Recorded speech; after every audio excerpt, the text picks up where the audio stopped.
good afternoon. Happy Thursday to you. Shawn Wilson here, sales manager, New American Funding, on our first ever live launch of From Dream to Reality, live stream, podcast. Not sure what I'm going to call it yet.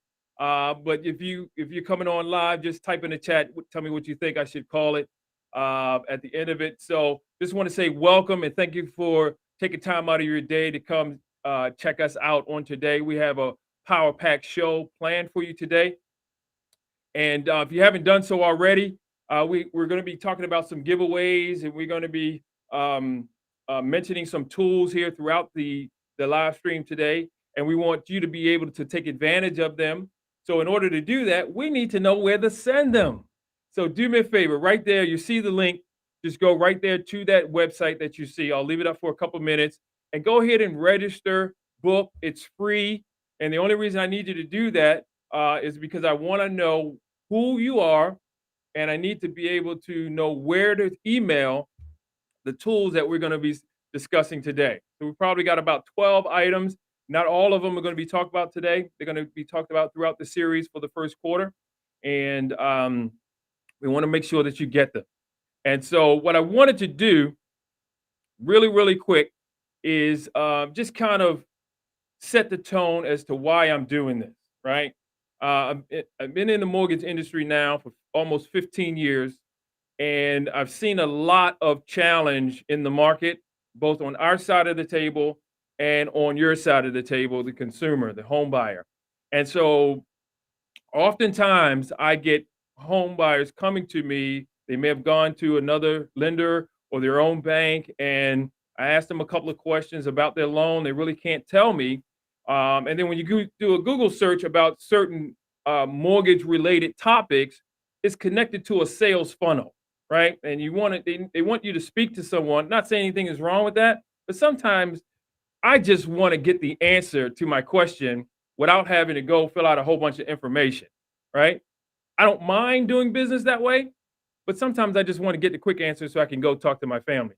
So I want to bring some information to you that hopefully that will empower you to be the best you that you can be. So hopefully you can see my screen. From dream to reality.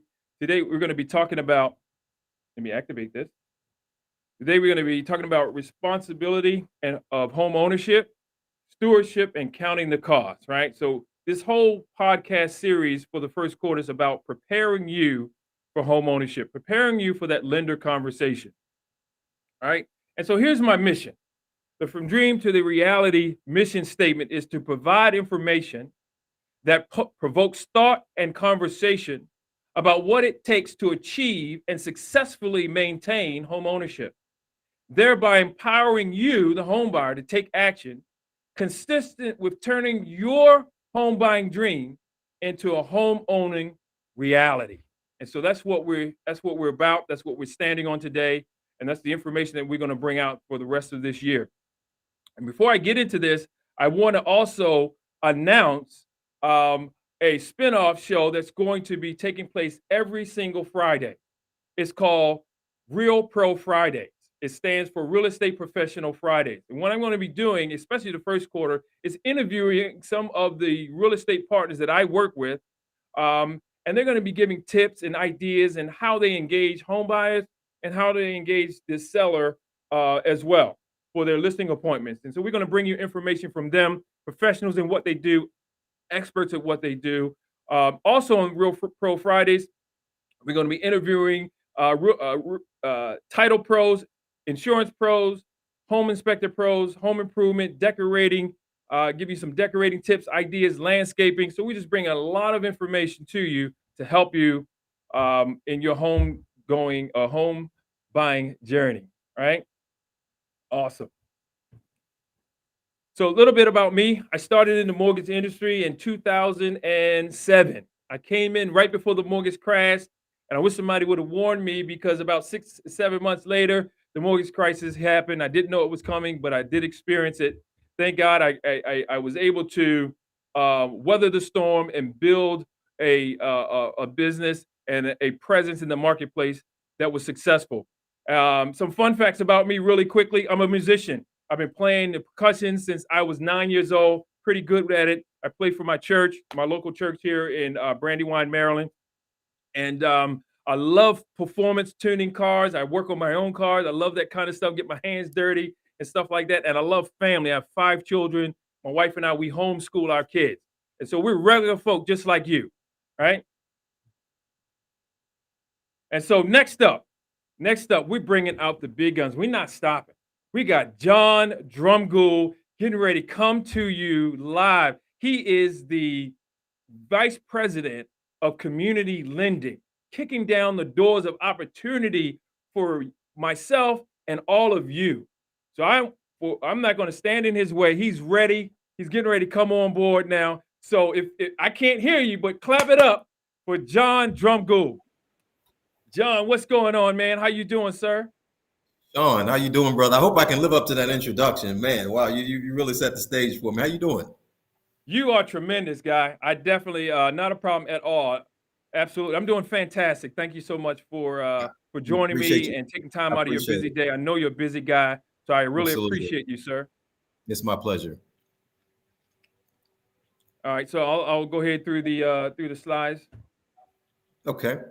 Well, thank you, Shawn. I really appreciate the opportunity to share. First, Shawn, I know me and you are going to get a little bit personal after this, but first of all, I'll start a little scientific, and then I'll move through these slides hopefully pretty quickly because I know you have such an awesome wealth of things that you're going to give your audience. So I'm not going to stand in your way, but I do want to give the people a little bit of scientific knowledge about community lending, what our goals are, what some of the focus on, why we do what we do and things of that nature. So I want to start with this slide, Shawn, to talk about the why community lending? Why is that so important? I will break that off into 2 facets, Shawn. Number 1 is because you get to serve a diverse set of markets. If you remember the New American Dream event that we did in November of last year, I talked about the Black community having somewhat of K-shaped economics. And when I talk about K-shaped economics, Shawn, that means you have one section that you have your doctors, your lawyers, your business consultant, your financial executives. You have entertainers, athletes out there who, Shawn, they can pay 10% down, no problem. They come to you, Shawn. Shawn says 10% down, no problem. 3% down, no, 20% down, no problem. Cash deal, no problem. And then you have certain segments of the African American community who is that single mother out there. Shawn, you see a lot of that every day. Those are the diverse segments that we want to help with the community lending, not bad loans, but just people who need that extra hand up. So the second part of why we love community lending is because it is very profitable. A lot of people, when they think about community lending, when they think about lending to certain segments of our population, they automatically think, oh, it's a burden. Oh my God, it's another risk. But look, since 1990, look at the consumer buying power of the African American community. Shawn, you're well versed in this. In 1990, the consumer buying power was at $300 billion north of that. And look where it is in 2017. As of 2017, $1.3 trillion. And now just think of that, think about how much of that is millennial buying power. Think of the amount of opportunity that you can go out and you can serve your communities because you have that much wealth, that much affluence. And, you won't look at it as a burden anymore. You may not look at it as a risk anymore. You look at it as a profitable business line. And that's not only for African Americans, that's for every segment of our society. So my challenge, if I could throw a challenge out there, Shawn, to our audience, it is to begin to look at, the African American buying power as a bona fide business line, a bona fide person that you should market to a little differently going forward in 2022.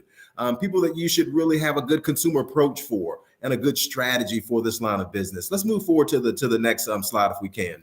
And let's talk about some of the segments of community lending. Now, Shawn, the reason I love this deck so much is because it really points out some of the cities that we really should be focused on to expand our community lending efforts, okay? And the reason, Shawn, that I love this slide, just this deck so much, is because it measures a measurable activity that you and I know is how we get the process started, and that's applications, If the application is not taken, we really don't have anything. But if we can, why I love this so much is because it measures application. That's a measurable activity. And just look at the city of Detroit, Michigan.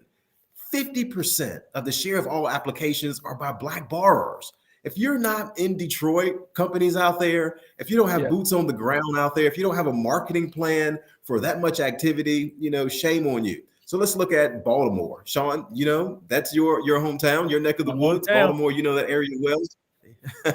Absolutely. Great city. I love Charm City. I think they have some of the best crab cakes in America. But 39% of Black applications, the share of them are coming right out of Baltimore. And then let's just skip down for the sake of time. Memphis, Tennessee. I love Memphis. I've been to Memphis, some of the best soul food, some of the best blues joints out there. 35% of that share are going to Black bars. So, and you can look at even Philadelphia. I was in Philadelphia last week. 21% of all applications. Look at these cities out there. Look at the volume that's taking place. And if I had another deck, I could showcase some of the stuff in the Southeast. But these are the cities with the top African American populations, and look at the applications of share.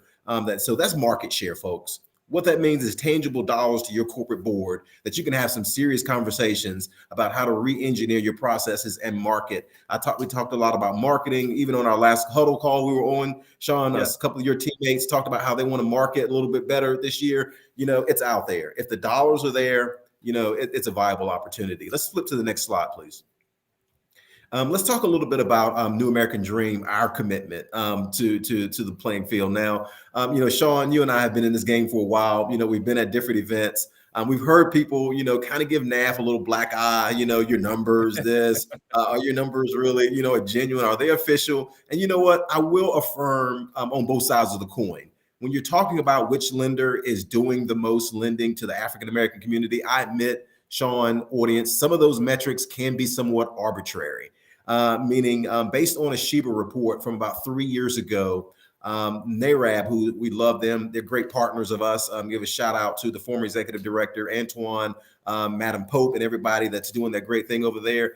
In their Sheba report 3 years ago, Shawn, they had three companies out there: Quicken, United Wholesale. If you're in the broker world, United Wholesale, and Navy Federal. Now, based on exactly sheer numbers of loans that they did to the Black community, they had the top 3 spots. So if you want to look at it from that standpoint, saying, hey, who's doing the most loans to Black borrowers from a numbers standpoint, that's why I say it's kind of arbitrary. So I don't want to divorce, any school of thought out there that's thinking that way, but they did have the top 3 spots as far as actual number. The silver lining for New American Funding, for New American Dream, is our percentage of lending to Black borrowers. So let's just say that Quicken Loans, Navy Federal, United Wholesale, let's just say they had a 12.4% batting average. Think about how many more loans they could have done. And that's what sets New American Funding apart. That's our silver lining. 12.4% of New American Funding went to Black borrowers in 2020 compared to 6.7% for the industry. Name a company out there that has a batting average that high. You won't find that batting average. So let's get to our next slide, please. Let's talk about our $20 billion commitment to lend. Now, here's where I really, really want to give a shout out to all of our industry partners who are championing the way. Our Wells Fargos of America, Christy Furco and her team. We love them. We love our Chase people. We love, Anthony at Truist, Anthony Weekly, his staff out there, everything they're doing. We love all of our industry partners, even the IMBs, the depositories. Everybody to fulfill a commitment as wide as the one over and above our 20 billion. We're going to need everybody to partner and do this thing correctly. But NAF said specifically, we want $20 billion over the next 7 years allocated to lend to the African American community. How awesome is that? That we are going to come together as a company. Yeah. Patty Arviello, her vision, Rick Arviello championing it right behind him, Christy Bunce. Everybody on board. Now, Shawn, to fulfill this commitment, we're going to need everybody on our team to do it. We're going to need underwriters. Absolutely. We're going to need our credit people in the credit support. We're going to need our marketing staff. We're going to need our regionals, our SVPs. Everybody in our company is a part of this $20 billion commitment, not just the board members of New American Dream, not just Shawn and AJ and his team out in Waldorf. It's going to take a community effort, a collaboration to get this all done. I'm super excited about it, Shawn. I'm super excited about the developments that we have that we can't really talk about all of them that's developing within our company that we learned about recently. Not only do we have the $20 billion commitment, folks, but we have the infrastructure that we're building behind it to have the products, tools, and resources to make this happen, to bring this dream to reality. And I love the title of your show. So if you need me, if you want to ask more questions about our New American Dream commitment, reach out to me. My contact information is on the next slide. I'd love to have a one-on-one conversation with you, and eventually you probably end up in the hands of Shawn to get your loan done either way. So thank you so much, and I really appreciate you, being a little scientific at first, and I know you have some other stuff you want to talk about, but thanks so much. Outstanding, John. I really appreciate that. Thank you so much for those insights. Talk about putting your money where your mouth is. That's one of the things I love about New American Funding and the leadership here at New American Funding. We don't just kind of talk about it. We're putting our money, we're making real impact in the community, and it's starting to show. It's really starting to show with leaders like you out there opening up the doors for us, man. It is tremendous. It's an honor to be able to work alongside you and kind of see you do what you do, sir. That is super fantastic, man. I thank you so much. Thank you so much. I'm so honored. I'm humbled. Thank you. Absolutely. Thank you so much, John. You have a fantastic day, sir. Shawn, did you have any other questions that you wanted to run by? I wanted to talk a little bit about my entry into the industry. Did you want to dive into any of that, or? Actually, I did, man. I did. So thank you so much. So here's one of my questions. What drew you to the mortgage industry? Okay, yeah, that's a good question, and I appreciate you asking. I was young and I was very green in the mortgage industry, folks.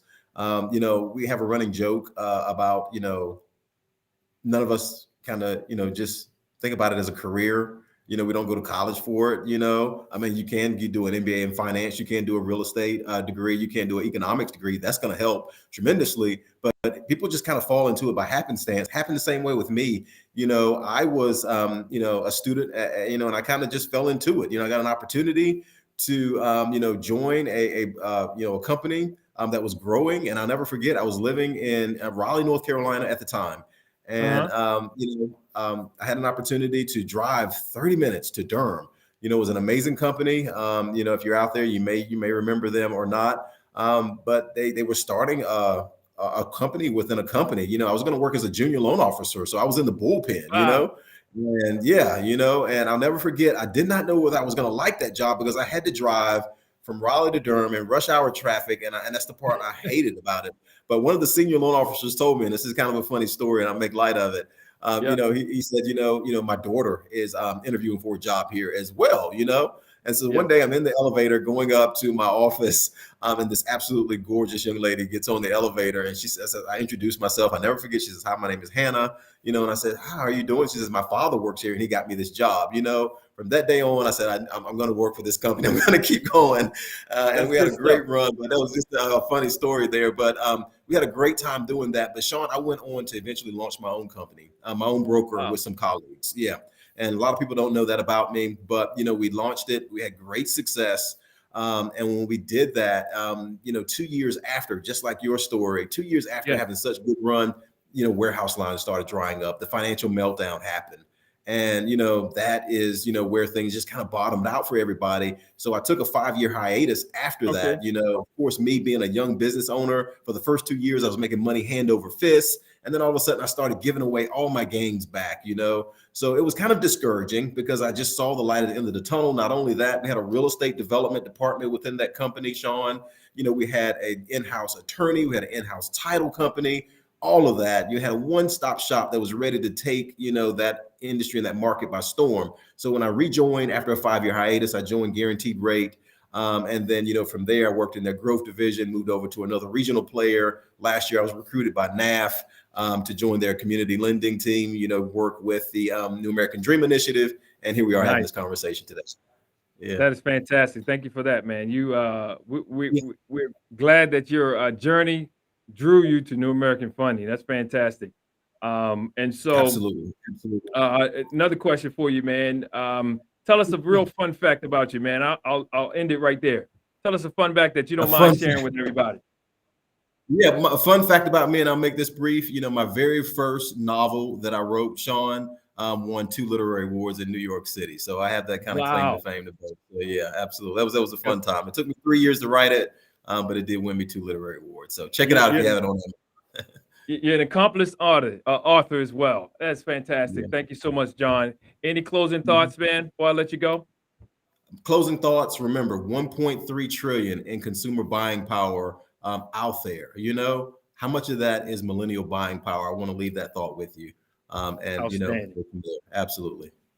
Thank you so much, sir. You have a fantastic Really rest of your appreciate it. day. Thank you for And having me, man. we'll Good touch luck real with your soon. show going forward. Absolutely. All right. Take care. Wow, that was tremendous, right?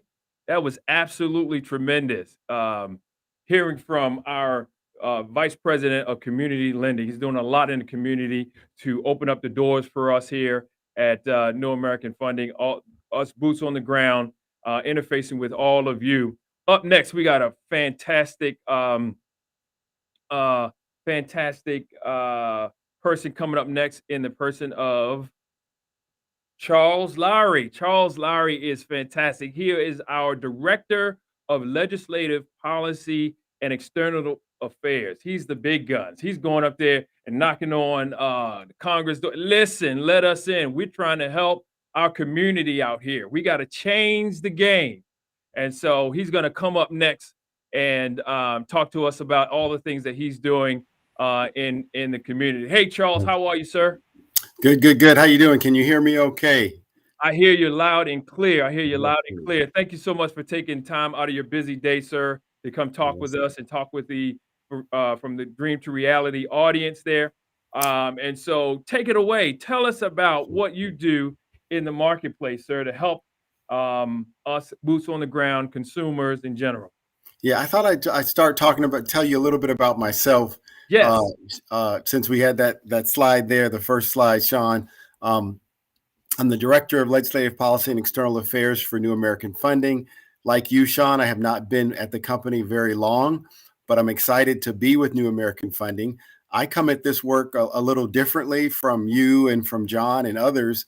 I came from the state government and the nonprofit arena, the consumer advocacy world, to New American Funding. And what I like about that perspective is we all bring different things to the table. Well, my work at the Center for Responsible Lending during the housing and foreclosure crisis gave me a lot of information and insights. And in addition to my previous work at the DC Department of Banking and Financial Institutions, we worked on foreclosure issues before I went to the Center for Responsible Lending. But the housing crisis in 2008 just helped me to understand just the importance of home ownership and the need for home ownership and to increase home ownership, particularly because so many people in our community were unfairly targeted with predatory lending and ended up losing their homes during that time. After working there, Shawn, and then at the Consumer Federation of America, I went to the NAACP, which gave me a national platform to see and learn more about housing and mortgage issues. I then went to Ocwen Financial Corporation to work, and Ocwen is a big mortgage servicer. And Shawn, as many people may or may not know, Ocwen has a subprime portfolio. So the subprime loans that people held on to after the crisis and those that were done before are held by many people of color. And so we were working with state regulators to better to improve Ocwen's practices because Ocwen was a big player and still is a big player in terms of servicing mortgages. And for those on the call, and maybe people don't know, but that mortgage servicer is so important because, Shawn, if you fail to pay that mortgage, that servicer is the one that comes after you, and that's how you can lose your home. But I'm happy to be now on the origination side and to be working on not only having learned from Ocwen how we want people to sustain and hold on to their homes, we also want to put first-time home buyers and others into homes, Black and brown people. And that's where the New American Dream initiative comes into play. Started in 2016 by Patty Arviello and our president and co-founder. And I'm happy to be an advisor and work with you, with John on that initiative. And I just have a few slides here we'll go through, Shawn, to give people a little bit of background about New American Dream. Next slide. And it says here, I'm not sure if people can read it, but the New American Dream Initiative combines hard work, integrity, team effort, and continuous learning to increase the rate of Black home ownership in America. Our purpose is to provide racial equity and to build consumer confidence through home buying education, accessibility to credit, and mortgage industry career opportunity awareness for Black communities. What does that mean in just layman's language? What does that mean? Yeah, what does that mean to the average layperson is that we're just out to improve and increase Black home ownership, but also to attack that from a couple of ways. Shawn, as you know, the credit obstacles that our community faces are big ones to home ownership. We want to focus on that. We want to focus on down payment assistance, other products that can help our community get into homes. And also, we want to provide, as John talked about, coming out of college or people coming into this industry and not having known about it. We want to provide a known and informed path to careers in the mortgage industry. So we're working with HBCUs and organizations that work with historically Black colleges and universities to really help our community and our young people know about this as a great career opportunity. That is tremendous. Outstanding. Yes. And this slide here, we wanted to show here that we have branches in all top 5 markets where there is an abundance of Black borrowers and potential home buyers. And those markets include Texas, they include California, Arizona, Florida, and Georgia. We're doing, as you know, Shawn, lots of great work in the state of Georgia. And we're growing in Florida. We're growing in Texas. We've done a lot in California. We have some challenges there with the high cost of home prices. But I'll share later that we are looking at places and communities around the country where the Black population is growing. There was a recent article, Shawn, just this week, I think it was, or over the weekend, talking about the sort of remigration. As you know, my people came from Alabama, went north to Cleveland and Detroit and those places in the north. Now we're finding, and the data is stating, that there's so many in the Black community that are leaving the northern cities and going back to the south, right? Wow. So that shows that remigration or new migration is really going to be part of our strategy to reach new home buyers that are returning to those communities. Outstanding. Outstanding. Awesome. There she is. This slide is just a little bit about Patty Arvielo. She's a fantastic leader. Her work with the Latino focus. I keep hearing that she looks younger than someone that could have been in the industry 40 years, right? But she's been doing so much in this space and is committed now to expanding beyond Latino focus and the focus on the Latino community to really focusing on the Black community through New American Dream. And we also have, Shawn, as you know, we're growing the military heroes. So we're really reaching out to the veterans community as well. Next slide.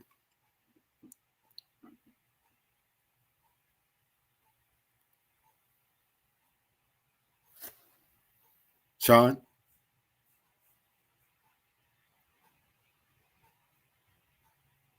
Shawn, can you hear me? I'm losing.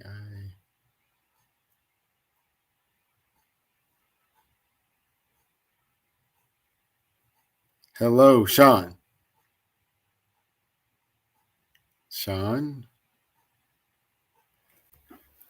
I'm not sure if we lost Shawn and we're waiting to get the slides back on. If this program is still going on live, I will just stand in for Shawn until perhaps he can rejoin us with his slides. Those in the audience, can you guys still hear me? Can you see us here in the program?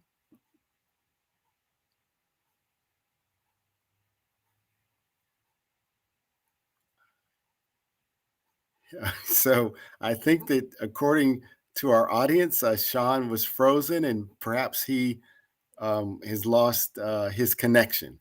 But in any event, we're going to just keep talking until Shawn gets back on, and we'll keep going. I really want to just sort of supplement and talk about what John Drumgoole mentioned in terms of the opportunities in the Black community for home ownership. The exciting part about this effort is that it now has gained more of a mainstream focus, and it is important in light of the social justice issues we've seen following George Floyd's murder. We're excited to be working across the nation around minority home ownership. And Shawn, you're back. Can you hear me? I'm back. Yep, I'm definitely back. Had some technical difficulties with the connection. Let me see if we can get the slide back up. There we go. Okay, that's We're good. back That's up. good.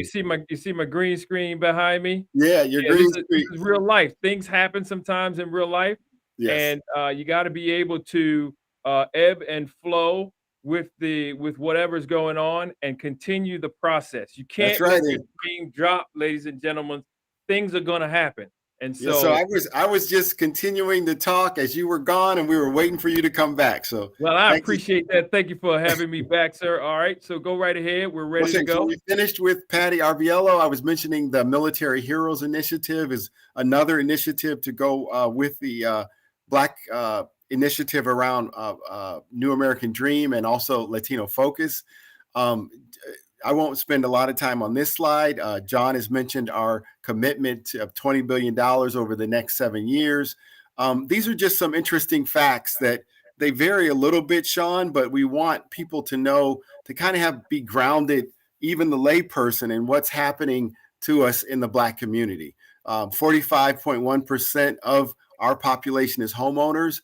While that is a great number, we're happy to have it. When you compare it to the 70% that of white home ownership, you can see that great gap. And that's where, the term, I've worked with a lot of advocates, Shawn, and the term, the racial wealth gap, that term didn't exist a few years ago. That's a very new term that advocates in the civil rights movement and other movements really sort of helped to cultivate. They kept cultivating and using that term, the racial wealth gap, and now you see it everywhere. You see it on all the publications, you see it on the news, but that racial wealth gap is exemplified by the lack of home ownership we have in our community. And why is that important? Because home ownership provides such a base of financial stability and equity, right? Equity that comes out of home ownership can be used. The equity can be used to help families send kids to college, really help them to destabilize their own families, right? So we need to increase our Black home ownership rate.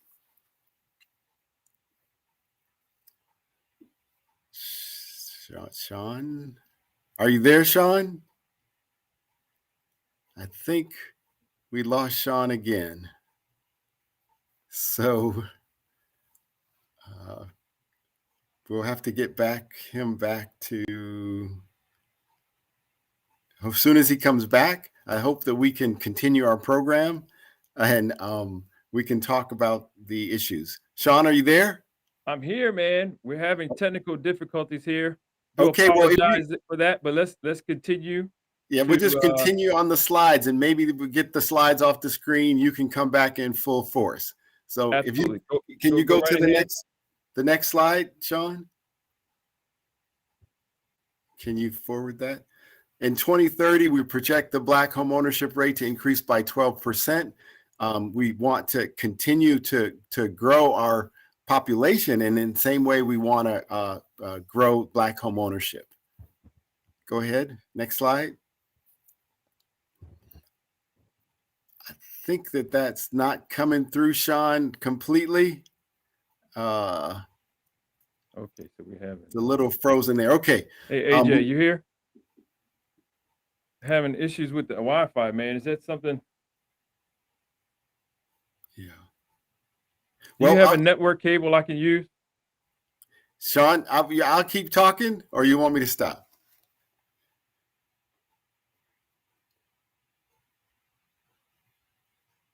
Well, we're waiting for the technical difficulties to be to be overcome. And in that time, I guess I'll keep going so we could really keep talking about these issues.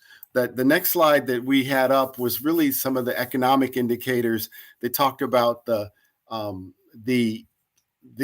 age of the median age of Black households at 32 years of age, the median income of 45,000, the labor force participation, which was in 2020 at 59.7%, and our buying power at $1 trillion.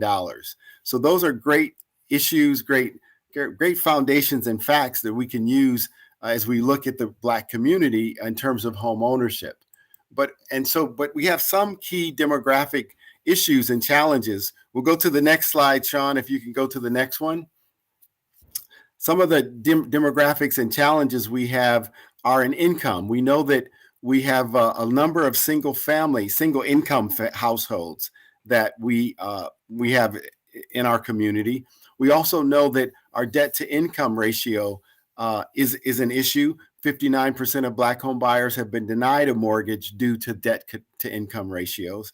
We also know that 48% of Black home buyers have been denied a mortgage due to low credit scores. So, Shawn, we know that those are particular issues that we need to confront.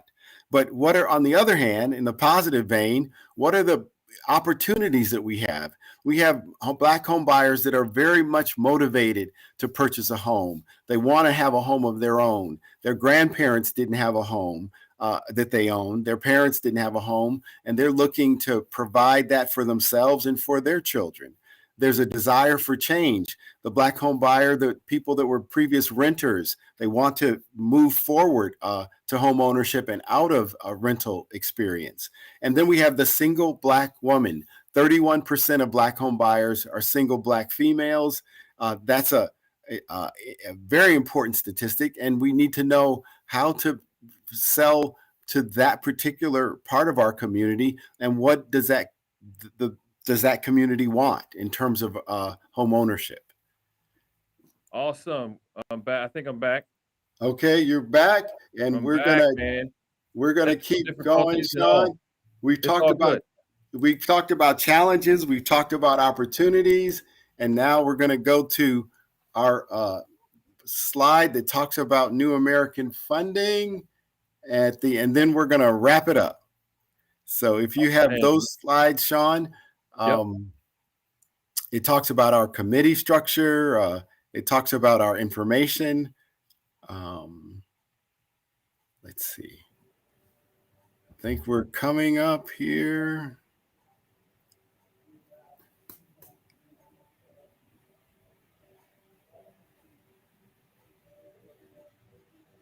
So we have just a little bit more information for you all.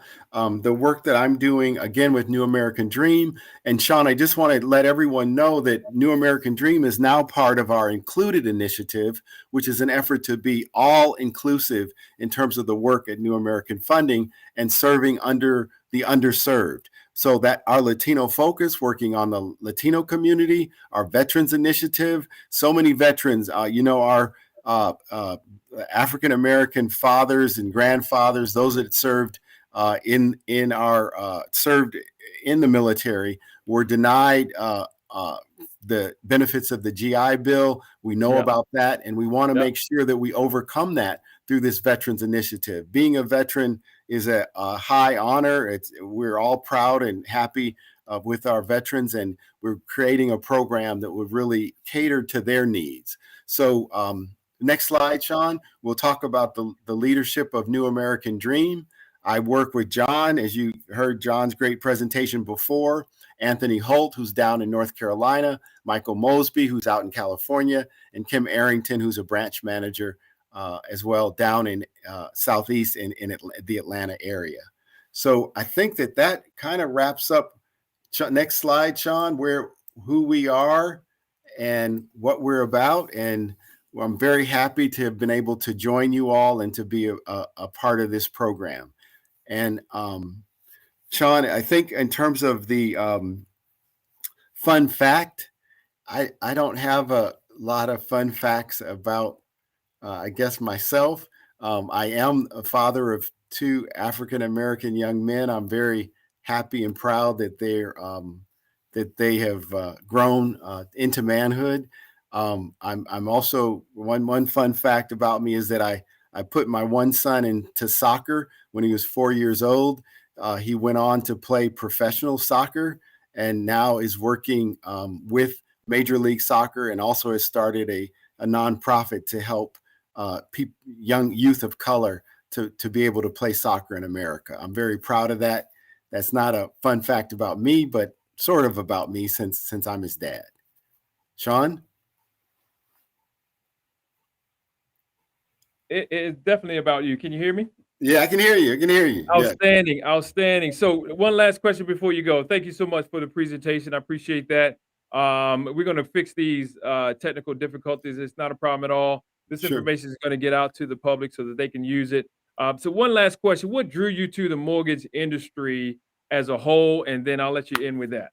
Yeah, I think what drew me to the industry, as we were talking before, was my work really in the housing and mortgage space, and wanting to do it from a number of different angles. And Shawn, working for the NAACP is a national civil rights group. That was very positive experience. I really enjoyed it. I really worked. The Center for Responsible Lending is an advocacy group that really focuses on payday lending, different financial obstacles and poor financial products in our community, and predatory lending being one of those.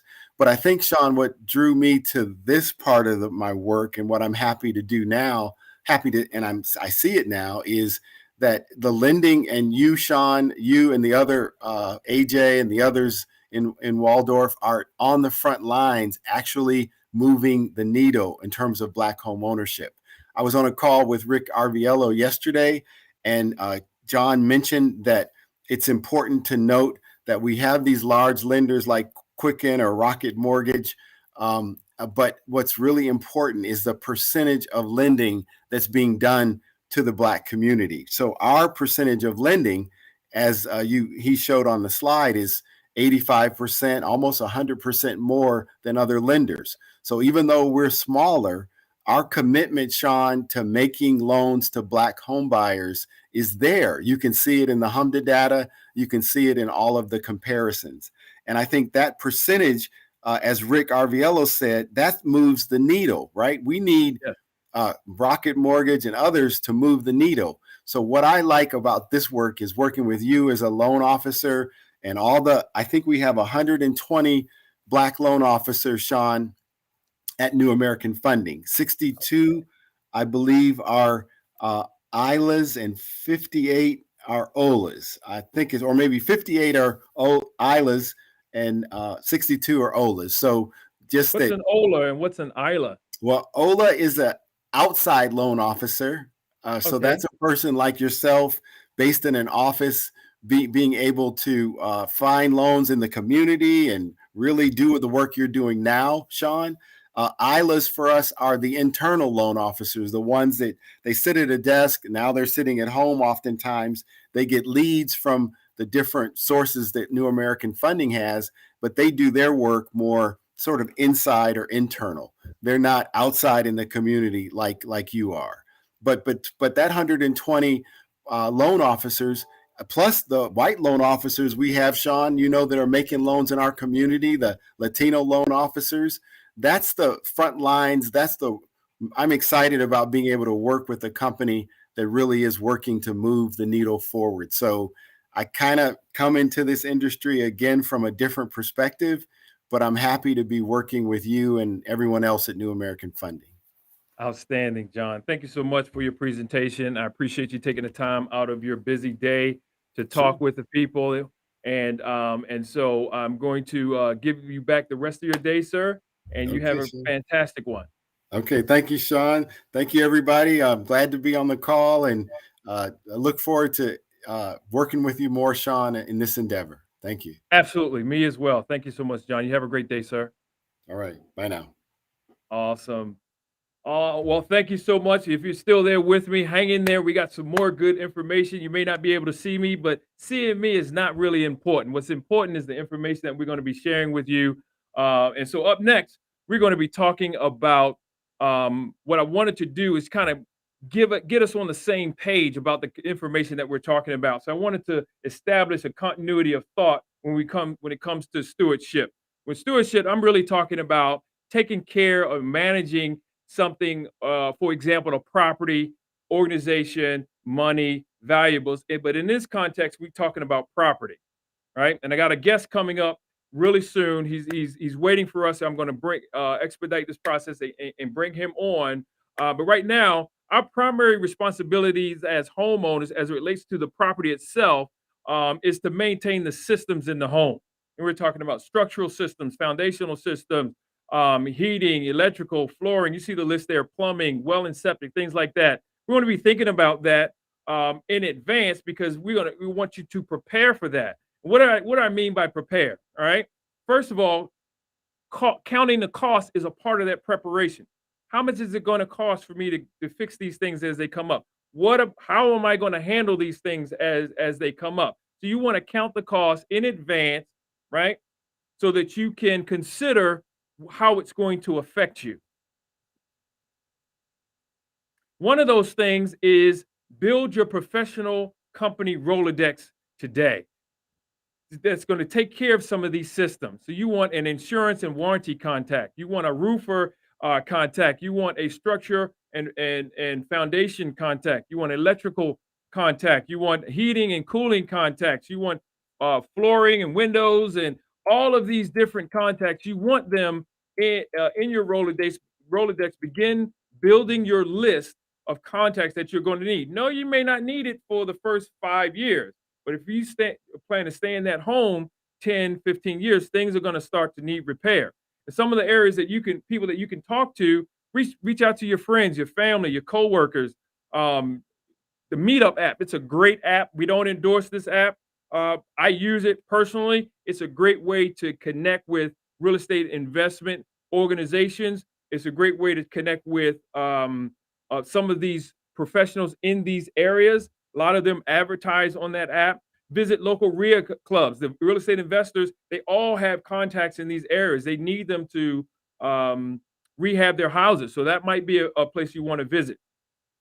And then Angie's List. That's another a resource in the community that you can check out. And so no matter what you do, however you obtain these contacts, you make sure that you confirm their licensing, confirm the bonding, confirm the insurance, as well as their references. All right. I want you to be protected. All right. Thinking like a lender. Why is that important? Why is that important? So now you want to buy a house. You've been thinking about that. You talk to your family. You made a decision. Where do you start? What I'm saying is begin to think like we think. Why? Because we're assessing you and your situation that way.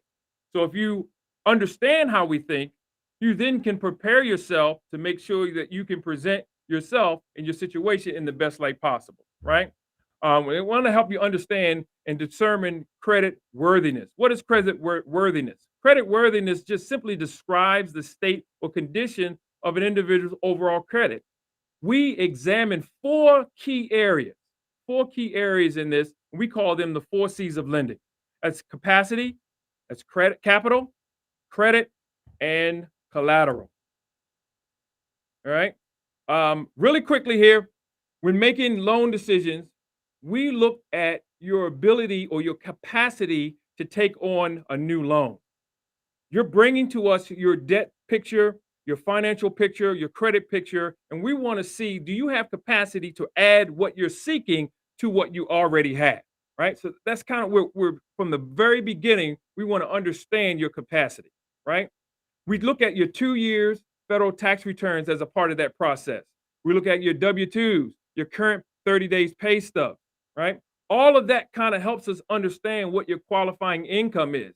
Qualifying incomes is simply your sources of income. Where are you getting your money from? Your W-2, your 1099 employee, you own a business. Where are you getting your funds from? The length of time, how long have you been getting that? The industry standard is 2 years. There's some caveats to that, but generally it's 2 years, right? If you're receiving additional income that falls in a category that's not deemed W-2 or 1099, such as alimony or separate maintenance or child support. There's a 3-year expectancy for that. So we're looking for that as well. All of those sources of income are a part of your qualifying income, right?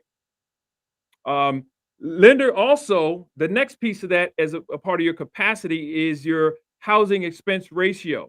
We take a look at your income and its ability to cover the new payment that you're going to get. So whatever your estimated mortgage payment is going to be, we want to take a look at that and compare it to your income. That's called the housing expense ratio, right? And the components that make up that payment are principal, interest, property taxes, homeowners insurance, and mortgage insurance. And then we also, if there's condo fees, condo association fees, or homeowners association fees, we look at that as well, as a qualifying total qualifying number. Even though you pay that to the third party, we want to see what that housing payment is, and the comparison of the payment to your gross monthly income. That gives us the housing expense ratio. That's one part of your debt to income ratio. In general, the housing expense ratio should not exceed 28%. That's a kind of a good number for the industry. Helps us have a little warm and fuzzy about your situation, right? Next thing, we're moving on to the debt. Most of us are familiar with these items, right? So we're looking at your car payments, your student loans, the things that show up on your credit report. Those things that show up on your credit report, that is the second part of your debt to income ratio, and that's the debt side, right? So we take all of those payments, we add those up, then we add them to your monthly, to the estimated monthly payment, and then we divide that into your income. That gives us the debt to income ratio number, both for your housing, right, which is also known as front end, or your debt, which is also known as the back end ratio. Okay. And this kind of explains what I was talking about before, the makeup of the debt to income ratio. And if you want to know more about how to calculate that and see where you fall, just give me a call. Reach out to me, message me um, on Facebook, or you can go to this page and register. You're going to need to register at this page to receive the free resources anyway. So if you want to talk to me, go to that page, reach out to me, set up a time, and we can kind of see where you fall on that debt to income ratio scale. Next, debt to income ratio, or DTI as we call it, it does not include expenses like utilities, automobile insurance, daycare, cable bills, cell phone bills. They don't include them, but I've created a form already that I'm going to give to you that allow you to include those things in when you determine your debt to income ratio, so that you can make sure that you qualify on your own for the house that you're trying to get. Every single expense that you have should have its own shelf. I call it a debt closet. It should have its own shelf in a debt closet. No debt should share the shelf with another debt. If it does, that's kind of robbing Peter to pay Paul. You don't want to get in that situation. You want every debt item to have its set of income that you bring in, and everybody's covered. Okay? Awesome. So you want to include, though, when you're doing your calculations. All right, so awesome. So here's what I'm going to do. Here's one of the tools that I'm going to give you. So again, you need to go ahead and register. You got to register to get these tools. You want to use this is a debt worksheet that you can use to document all of your debts that show up on the credit report, right? So you want to know what those are, what the interest rates are, what the monthly payment, what the balances are, so you can kind of track your finances. So that's one of the tools that we're going to give you free of charge today that you can use.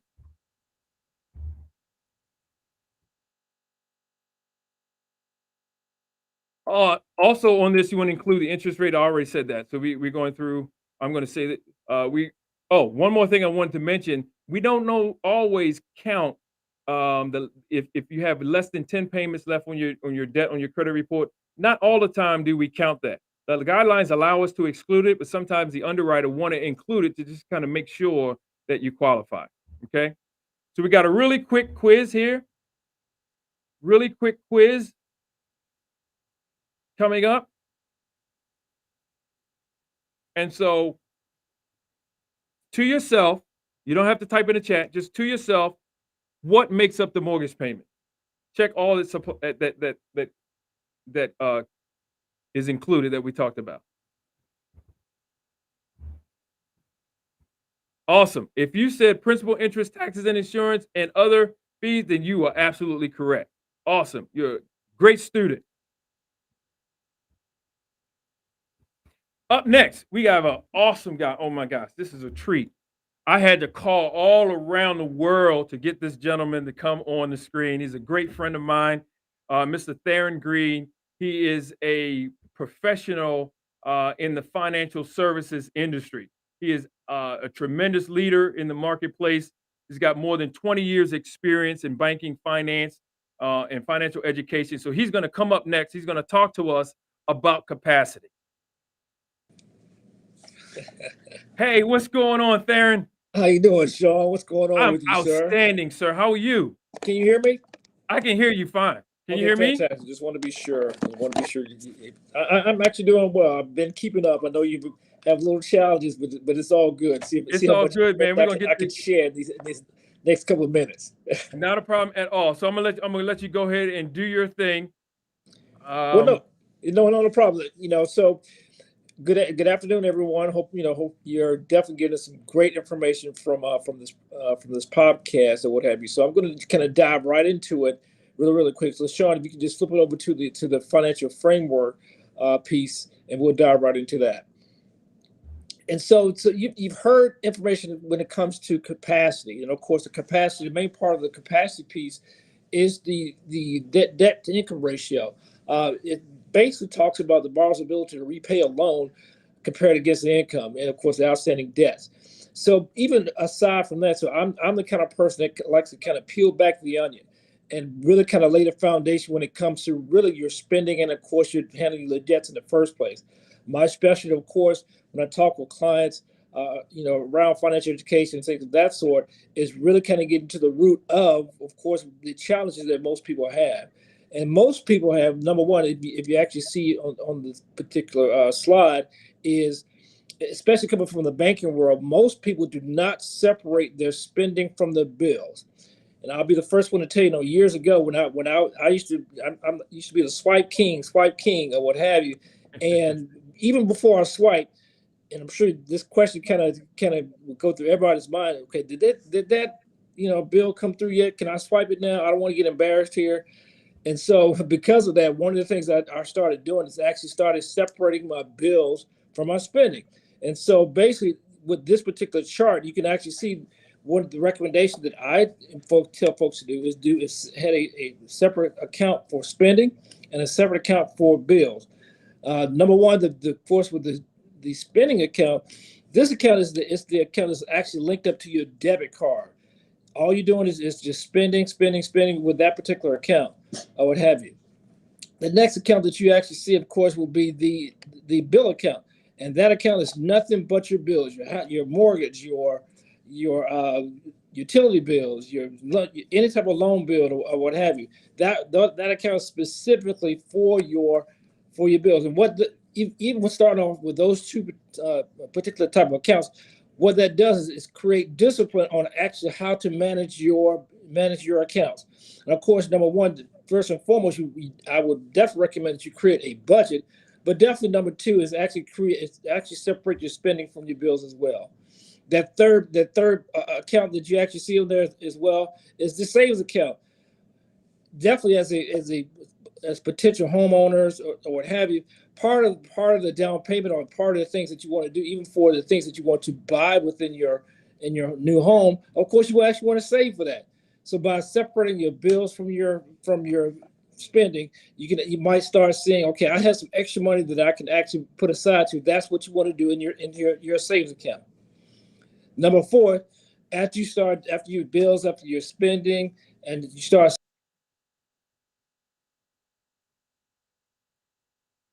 You went out there. Sound went Hello? out. Yep, there you go. Hello. I can hear you now. Hello. I hear you. Yes. I can hear you.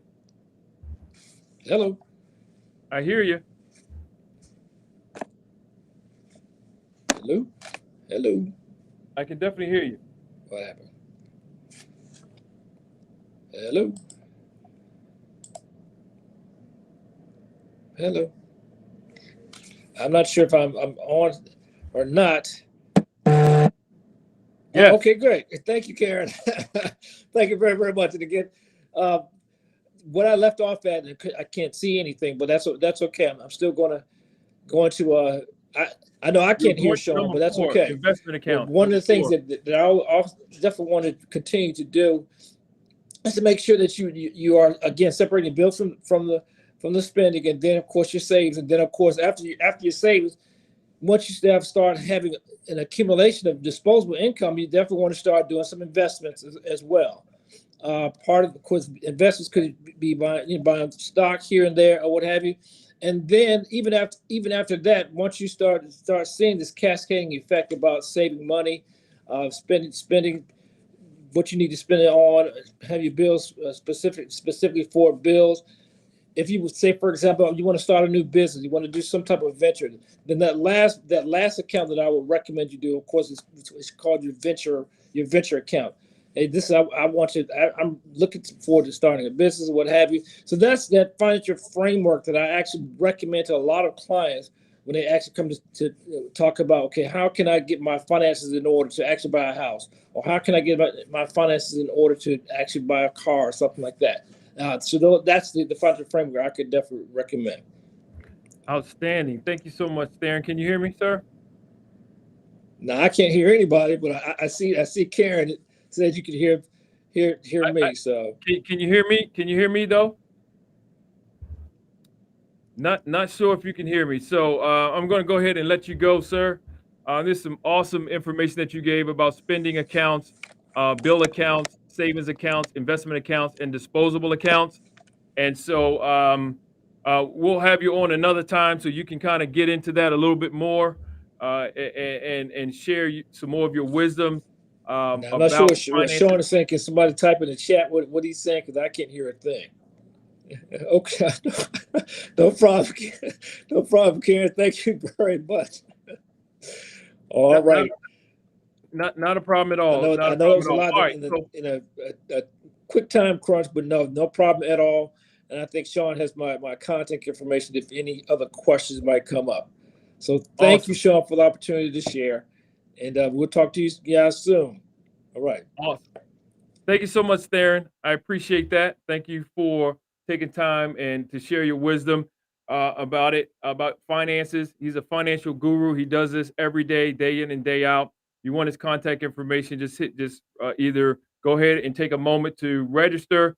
If you haven't registered already, you want to do that, even though you don't have to register for this, but to get any of the free material that we have for you, we want you to register so we can know where to send that to. And just understand that any guest that we bring on the show that is not an employee of New American Funding, they don't represent our views. Their views are separate. They don't represent the views of our subsidiaries and our affiliates either.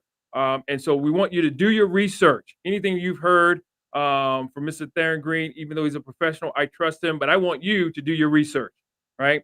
And before you reach out to him. How's that? All right. Any questions or concerns, type them in the chat and we'll get to you next.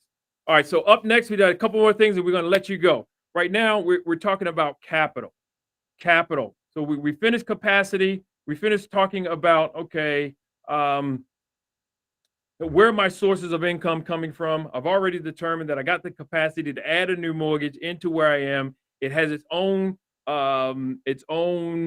shelf in my debt closet, so to speak. And so I'm not going to have to rob Peter to pay Paul.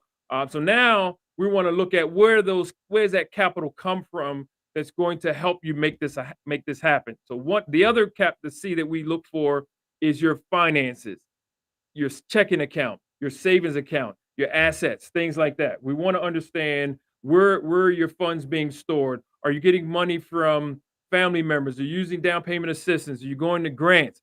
Some of you work for employers that are connected with the municipalities that offer employee match programs where your employer can give you some funds and the down payment assistance program will match those funds. I know state of Maryland does that through the Maryland Mortgage Program. And so capital reserves, we're also looking at your reserves, which is cash that you need to close and money that you have left over as well after closing. We want to look at that. Lenders typically look at, or we typically look favorably upon an application when you have cash reserves. Why do we do that? We do that because we feel comfortable that when you close, you're going to be okay paying that mortgage. If you close on your loan and you don't have a dime in your account, you're setting yourself up for failure. If something were to happen 30 days after you close, there might be a problem. You may not have resources to pull from. So I encourage you to start having or start saving and putting together your reserves. Cash reserves demonstrate you have the responsibility, or you've been responsible for managing your money. We want to see that you're doing that, your money in your savings and your other assets and those kind of things. You have an emergency fund, 3 to 6 months of emergency fund. Cash reserves also can include the following. You see that: savings, money market, other investments. We look at investors or defined investments as IRA accounts, certificates of deposit, 401k accounts, and we will count these reserves or any asset liquid if they're in these type of accounts. So I got another tool for you. So you definitely want to go here. You want to get these tools. Go here and put your name, phone number, email here. Let me know you were present, or at least you looked at it after the fact, and so I can get these tools out to you. Number one, the second tool is a cash flow asset worksheet tool. You want to use this to document all of your expenses that are on your that are not necessarily on your credit report. It does include credit report, but it also needs to include your expenses that don't show up on your credit report, such as your cable bill, your cell phone bill, your auto insurance, your daycare, your food, your maintenance for your car, that kind of thing. You want to include those things there. All right. Name the accounts, interest rates. You want to make it pretty detailed. Lenders calculate your net worth, generally averaging your accounts over a 3-month period. So we're kind of looking at that. Right now, the guidelines have changed. We're looking for your most recent 60 days of bank statements right now. Another self-check. All right, students, you guys have been great so far. You have been hanging in there with me so far. I really appreciate you. Self-check. Having adequate cash reserves demonstrates to the lender that you have responsibly managed your money and have savings and other assets to fall back on in the case of emergency. Is that true? You're absolutely right. Wow, you're an awesome student. You're absolutely correct about that. Okay, so we're going to close here. Let's develop some good money habits. How are we going to do that? And I'm going to go in more detail. If you want to call me, I have a whole training that go in deeper dive into these concepts. You want to track everything, right? Review your spending daily. Put a pen to paper. What does that mean? Develop a budget, either on paper or on Excel. Fun fact about me, my wife is she is a stickler for this. She's been helping me change my mind. Yes, Mr. Lender, helping me change my mindset about this. And so I see the value in this, and I want to encourage you to see the value as well. And I got some tools to help you with that. You want to create a SMART plan, right? Specific, measurable, attainable, realistic, and time-based. Build in some wins as you go along. If you have your long-term plan, 3 to 5 year plan, 1 year plan, 90-day plan, 30-day plan, build in some wins so that you can have some positive reinforcement about what you're doing. No impulse buys on anything. Walk past that shoe store, ladies. Walk past that car dealership, guys. Don't buy that car yet. Give every dollar an assignment.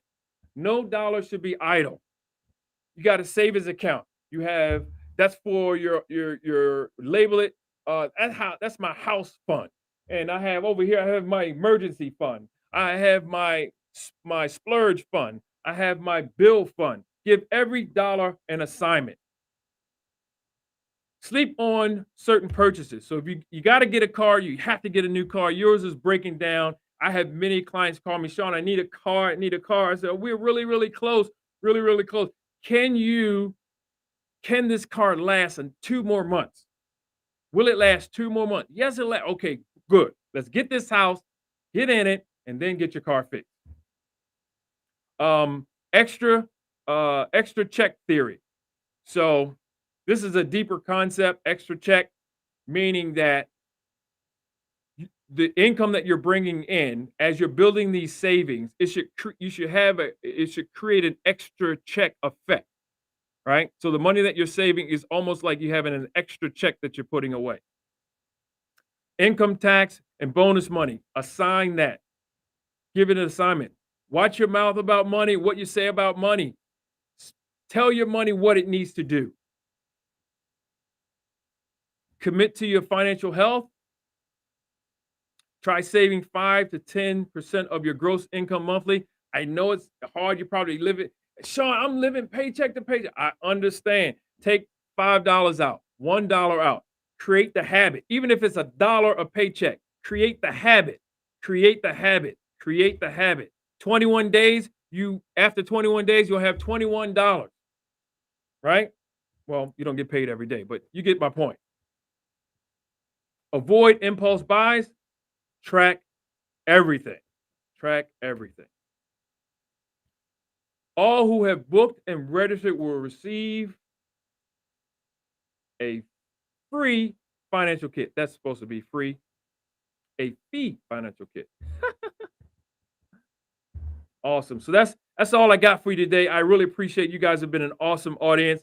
I thank you so much for going through the technical difficulties with me. And here's what I'm going to do. Since this time is running long, I'm not going to answer questions right now. But if you register at that link that I'm going to put up on the screen right now, if you register here and reach out to me, my calendar is also there. When you go to that webpage, you can also get my calendar. Book time with me. Have a conversation. No strings attached. No strings attached. All I want to do is help you.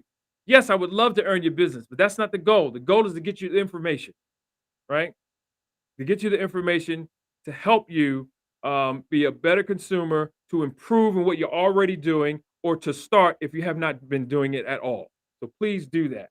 And I want to also let you know about our upcoming podcast on next Friday called Real Pro Fridays, where we showcase industry partners. We're going to start off real estate professionals this year. And every Friday for the next 3 months, we're going to have a different real estate professional that I work with. We're going to come and talk to you about what they do and how they are serving their home buyer clients and their home selling clients. Okay. Thank you so much for your time. And one more slide there. Here's a list of the